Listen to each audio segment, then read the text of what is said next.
Hello friends, तर चला आज बनवूया सोलापुरी शेंगदाण्याची चटणी.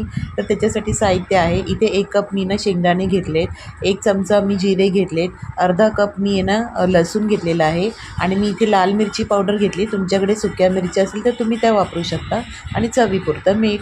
तर चला आता इथे मी गॅसवरती ठेवलं आहे पॅनमध्ये मी शेंगदाणे टाकलेत. त्याला आपण चांगलं भाजून घ्यायचं आहे. तर तुम्ही इथे त्याला छान असे भाजून घ्या. तर आपण पूर्ण असे छान भाजून घेऊया फ्रेंड्स. तर तुम्हाला माझी रेसिपी कशी वाटते ना, मला कमेंट बॉक्समध्ये नक्की सांगा. माझ्या चॅनलला लाईक शेअर सबस्क्राईब नक्की करा. तर बघा, चांगले छान अशी कडक टरफलं निघेपर्यंत आपल्याला त्याला छान भाजून घ्यायचं आहे. तर ही आहे सोलापुरी चटणी.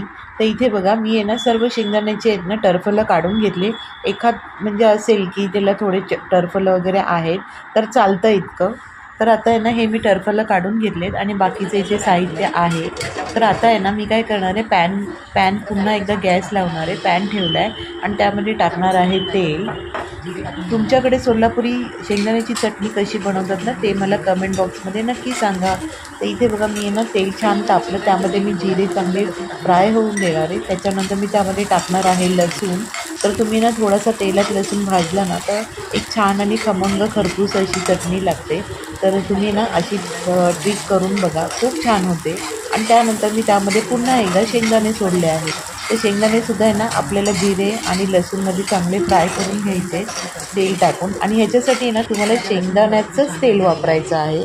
तुम्ही शेंगदाण्याचंच तेल वापरा, कारण शेंगदाण्याच्या तेलाने एक छान असा सुगंध येतो. तर बघा, आपला लसूणसुद्धा छान असा खरपूस भाजून झालेला आहे. इतपत आपल्याला छान असं भाजून घ्यायचं आहे. त्यानंतर माझ्याकडे खलबत्ता नाही आहे, पण मग मी मिक्सरच्या भांड्यामध्ये करणार आहे. तर इथे मिक्सरच्या भांड्यामध्ये आपण हे टाकून घेऊया. त्यामध्ये आता आपण काही पावडर मसाले टाकूया.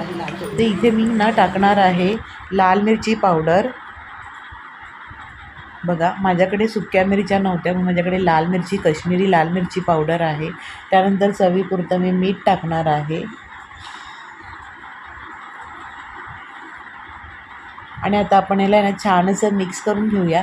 आणि मिक्सरमध्ये पल्स मोडवरती आपल्याला फिरवायचं आहे, बंद चालू करून. जर तुम्हाला जास्त बारीक हवी असेल तर बारीक घ्या, नाहीतर मग जास्त जाडसर हवी असेल तर जाडसर. पण खलबत्त्यातली चटणी खरंच खूप टेस्टी आणि छान लागते. इथे जर तुम्हाला ही चटणी जास्त सुकी आणि कोरडी वाटत असेल ना, तर तुम्ही त्यात तेल टाकू शकता अजून, पण शेंगदाण्याचंच वापरा. तर इथे बघा, मी थोडीशी बारीक केली आहे. खरं तर थोडीशी अशी कमी जास्त बारीक असते ना, तशी टाकलेली चालते. तर अशी झाली माझी सोलापूरची चटणी. चला मग, बाय बाय.